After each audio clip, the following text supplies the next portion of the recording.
Assalamualaikum warahmatullahi wabarakatuh. Perkenalkan, nama saya Muhammad Asep Ijudin dari Teknik Pertanian Angkatan 2020, NPM akhir 23, domisili saya Lampung Timur. Di sini saya akan menjelaskan tentang sistem kelistrikan pada kendaraan. Nah, pada sistem kelistrikan pada mobil, kita bahas dulu soal sistem kelistrikan mobil. Tak seperti motor, yang sistem kelistrikannya relatif sederhana, sistem kelistrikan mobil sendiri cukup rumit karena memiliki berbagai macam sistem di dalamnya. Adapun sistem tersebut adalah sistem starter. Nah, ini adalah sistem yang bikin mobil sahabat bisa menyala dan dikemudikan. Sistem starter sendiri terdiri atas rangkaian listrik yang menghidupkan cranking mesin. Adapun cranking mesin sendiri merupakan memutar flywheel yang kelak membantu menyalanya mesin mobil. Sistem starter tidak akan berjalan tanpa kehadiran sejumlah komponen di dalamnya, semisal kunci kontak, baterai, motor starter, sirkuit, serta relay. Dan selanjutnya, sistem pengapian.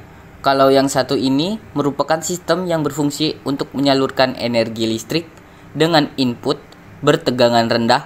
Nantinya sistem yang terdiri atas rangkaian mekatronika ini akan menghasilkan percikan api pada mobil. Sistem pengapian sendiri terdiri atas beberapa sistem: pengapian konvensional, pengapian DLI, pengapian translator, dan pengapian CDI. Adalah beberapa sistem tersebut. Yang selanjutnya, sistem pengisian. Sistem lainnya yang dalam sistem kelistrikan adalah sistem pengisian. Sistem dengan komponen utama, alternator, ini berfungsi untuk mengubah gerakan rotasi pada mobil menjadi energi listrik AC. Rangkaian sistem pengisian sendiri bisa terjadi dalam dua kondisi: saat kunci kontak berada di posisi on, serta saat mesin tengah dihidupkan adalah keduanya. Nah, selanjutnya kita bahas tentang cara kerja. Yang pertama, caranya yaitu dengan mengoperasikan saklar utama sistem penerangan. Pada saat saklar utama sebelah kanan kita putar satu kali, maka lampu kota harus hidup. Dan bila kita putar dua kali, maka lampu kota dan lampu kepala harus hidup. Pada saat lampu kota masih hidup, maka lampu-lampu yang lain harus hidup. Antara lain lampu pada mater kombinasi, lampu plat nomor, lampu kota belakang. Dan yang kedua, jika saklar sebelah kanan kita geser ke belakang, maka lampu tanda belok sebelah kanan harus menyala, dan bila digeser ke depan, maka lampu tanda belok sebelah kiri menyala. Apabila digeser ke atas, maka lampu jarak jauh akan menyala sesaat sesuai saklar yang kita geser tadi. Apabila kita geser ke bawah, walaupun kita lepas, maka lampu kepala yang menyala harus lampu jarak jauh. Dan yang ketiga, tombol menghidupkan lampu hajar terletak di sebelah depan saklar utama untuk lampu hajar.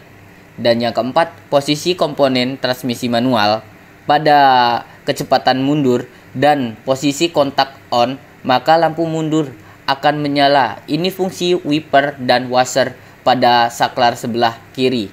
Dan yang kelima, lampu rem mobil akan menyala saat pedal rem diinjak.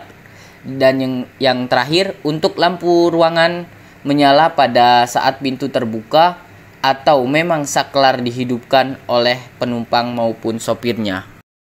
Dan selanjutnya untuk bagian-bagian pada sistem kelistrikan pada kendaraan, yang pertama yaitu baterai sebagai sumber arus.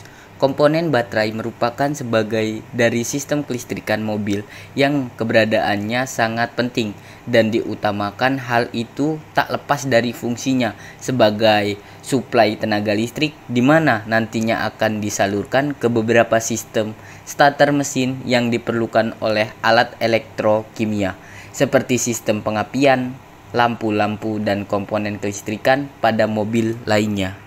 Dan selanjutnya, sistem pengapian. Sistem pengapian memiliki peran penting sebagai pemicu proses pembakaran.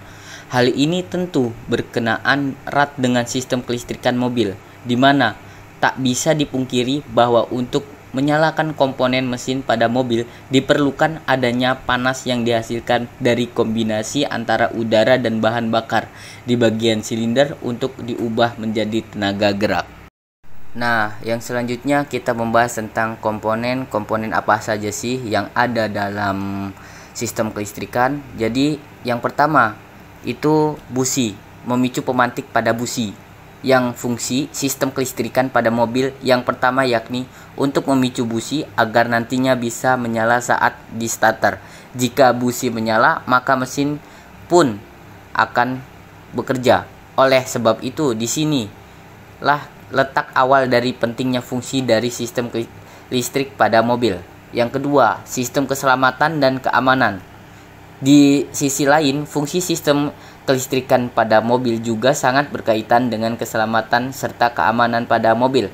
Salah satunya seperti alarm, pengereman, sensor ABS atau yang kita sebut pada rem gitu, dan sebagainya. Untuk contoh kasus, saya mengambil yang sering terjadi pada kerusakan-kerusakan pada mobil. Yang pertama itu sekring putus. Setiap komponen elektronik biasanya memiliki sekringnya masing-masing. Sekring berguna untuk mencegah kerusakan pada komponen elektronik ketika ada arus berlebih dengan cara memutus dirinya, sehingga aliran listrik pun juga ikut terputus. Sekring yang sudah putus harus diganti dengan sekring baru yang spesifiknya identik. Yang kedua, bohlam putus. Nah, seiring waktu dan pemakaian filamen dalam bohlam, lampu akan terputus dan mati. Cara penggantian lampu yang terputus dapat berbeda-beda untuk setiap mobil. Maka dari itu, kita harus mengeceknya di buku pandu pedoman masing-masing mobil. Yang ketiga, aki mati. Aki pada mobil memiliki usia pemakaiannya dan perlu diganti secara berkala. Namun, seringkali aki juga mengalami kerusakan prematur akibat penggunaan serta perawatan yang tidak tepat. Pastikan untuk membeli aki yang sesuai dengan spesifikasi yang dibutuhkan ketika mengganti aki yang mati. Mungkin itu saja yang bisa saya jelaskan tentang sistem kelistrikan pada kendaraan. Kurang lebihnya saya mohon ampun. Wabillahi taufik wal hidayah. Wassalamualaikum warahmatullahi wabarakatuh.